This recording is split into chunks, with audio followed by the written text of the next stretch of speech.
Prouvez que les deux triangles FUI et DIL sont semblables.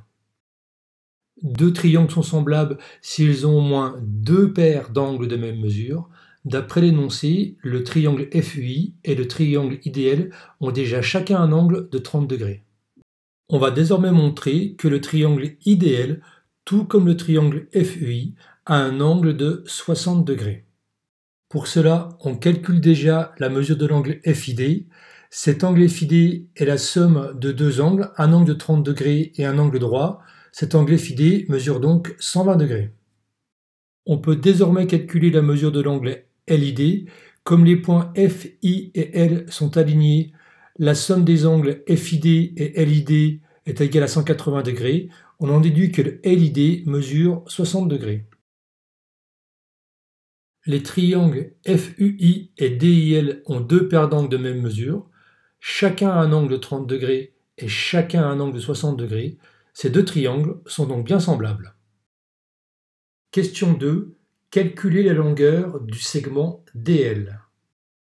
Puisque les triangles FUI et DIL sont semblables, les longueurs de leurs côtés homologues sont proportionnelles entre elles. On identifie ces côtés homologues. Ce sont d'une part les segments FI et DL et d'autre part les segments FU et IL. Pour trouver la longueur du segment DL, on construit un tableau de proportionnalité.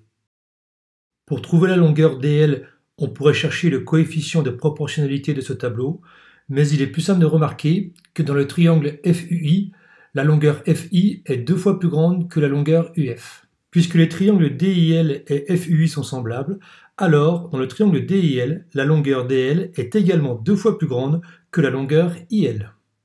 La longueur DL mesure donc 8 cm. Prouvez que les droites FU et DL sont parallèles. Dans les triangles FUI et DIL, la somme des deux angles aigus est égale à 90 degrés. Puisque dans n'importe quel triangle, la somme des mesures des trois angles est égale à 180 degrés, on en déduit donc que ces deux triangles sont rectangles.